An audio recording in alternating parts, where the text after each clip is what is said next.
Hello there, champions. Welcome to my YouTube channel. My name is Koketso Muluti. Thank you guys so much for stopping by, and I hope that all is well on your side. On my channel, I talk about the different kinds of opportunities that there are out there. I talk about online opportunities, local opportunities, and international opportunities. So if you're somebody that's interested in that kind of content, please don't forget to subscribe. Click on the notification bell so that you are notified whenever I do drop a video. Guys, once again, right, I have been doing a little bit of a series on au pairing. I started out with how you can become an au pair in a foreign country.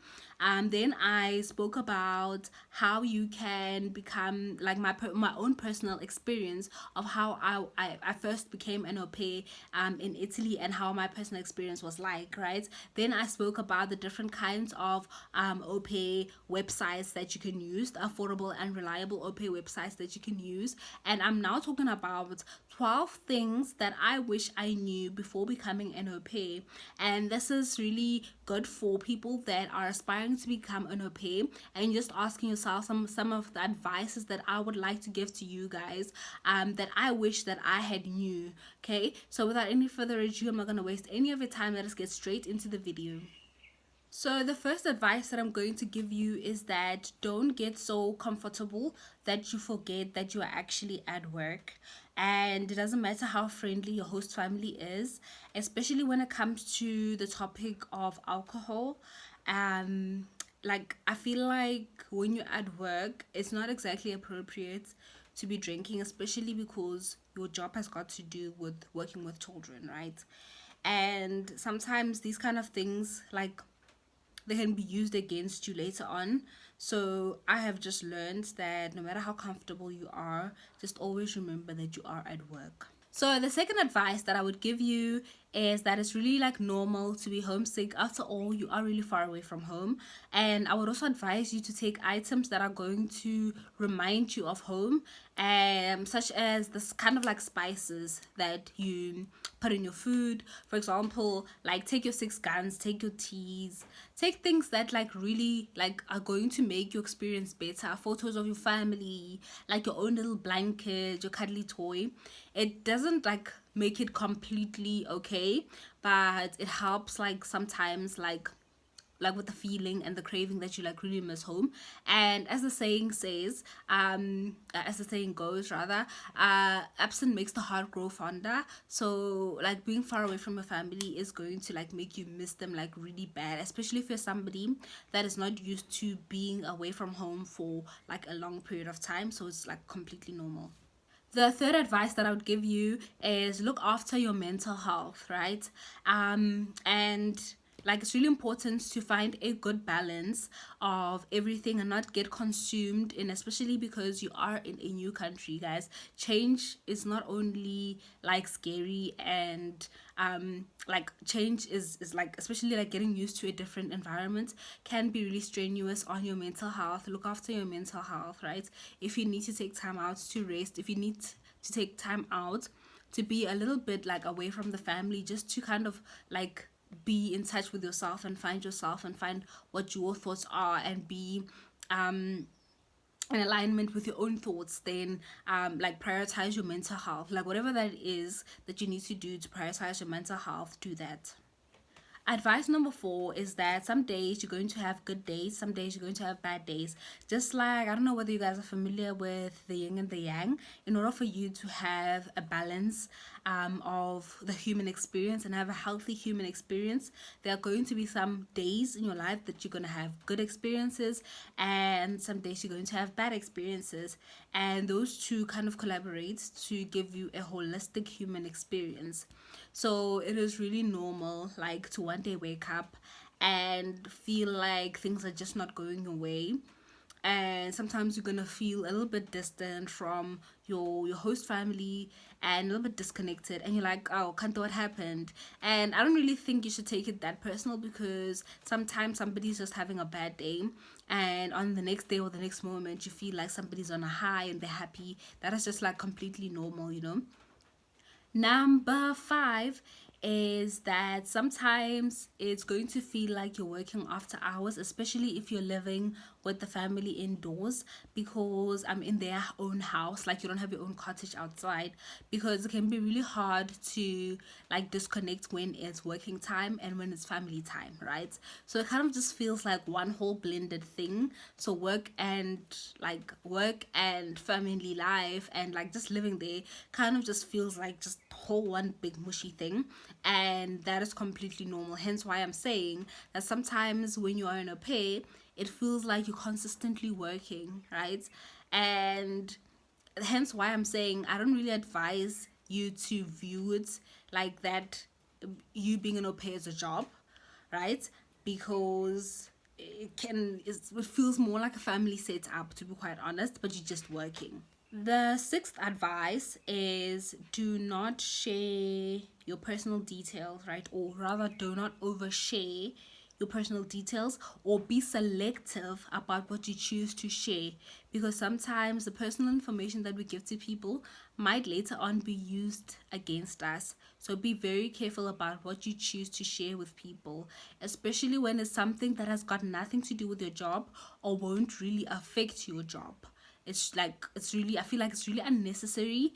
And sometimes the things that we might say about ourselves or about our families, especially things as I said, that don't have anything to do with the job, or don't have like don't affect your job, like you don't have to say them. Number 7, budget your money well, so that you're able to afford everything without running out. Okay, because like there are in some of the families, you're going to have to buy yourself toiletries, while you're also going to need to pay your own, sometimes you pay your own SIM card or your own data depending on the agreement that you have with the family. Sometimes you're paying your own Netflix account, sometimes you like, yeah, so that you can have enough money for everything. So actually like budget your money well. I would also advise you like to save a little bit of money as well.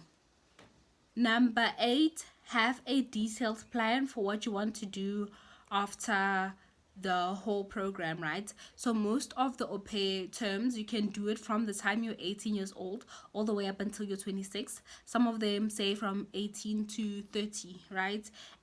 So you're going to like, so mainly the years in which you're like your youth years, right? So I think like it's important during that time to do something, or to do some sort of a course, to do some sort of a degree, like something that's going to help you like when you're finished your au pair term. Number 9, don't be afraid to communicate your concerns, especially that have got to do with your work, right? And let's say that the children might be rude to you, the children might be treating you a certain way. It's important to like in a separate time, like not during the time, let's say, that the child might be throwing a tantrum or might be hitting you, to like speak to your host family like on the side, and kind of just talk about how you guys can come up with a healthy working environment, right? Especially when things are not so good, and to approach it in a very calm manner. So it's really important to continuously communicate your working conditions and give feedback on your experience. Number 10, take advantage of any opportunity that is given to you, and make good use of it, right? And like really take out your time to use those opportunities to your advantage, because you might never get them again, right? And also don't underestimate what something really small such as a short course might do for you, especially if you like if you are going to the USA, because I know that the host family usually gives you an allowance to do some kind of a course in their local college or university. Use that to develop and gain a skill that is going to be useful to you later on. So take advantage of any opportunity that is given to you. And if, let's say, your host family happens to be a doctor or a nurse or a lawyer, like take your time out to be interested in their job as well, because that might be a stepping stone for you, like in the next chapter of your life, where maybe you might want to go and study to become a nurse. So use those advantages, those very small advantages, to those very small opportunities to your advantage. Number 11, I really wish that I knew that this opportunity was going to change my life forever. It has changed the way that I view life altogether, and getting the opportunity as a South African girl that is Tswana and that was raised in Joburg. I've lived in Joburg my whole life. Like it really like gave me a different kind of perspective to life and people from a foreign country, and me myself being a foreigner. Like it was very very very interesting, you know. And that completely changes your life. It changes your perspective. It changes the way you want to do things. It changes the way you want to date. It changes the way you want to settle down. So I would definitely advise you to do something. And it's also important, like also for gaining your self-confidence, and also just doing things by yourself, you know. I'm an only child, so this was really a big eye-opener for me. And it was the very first time that I was away from my family for quite some time. So in that sense, it gave me like a different perspective on how life works without my parents. Advice number 12 is you're going to learn so many things about yourself. It's amazing how you don't know yourself up until you put in certain situations. And being in a foreign country when you're not in your comfort zone, and you're not with the people that are your people or people that you are familiar with, really puts you like completely out of your comfort zone, and it makes you learn more about how you deal with situations where you are uncomfortable, you know. So in that sense, you're going to learn a lot about yourself. You're going to be surprised. You are going to be like mesmerized that actually I can do that, you know.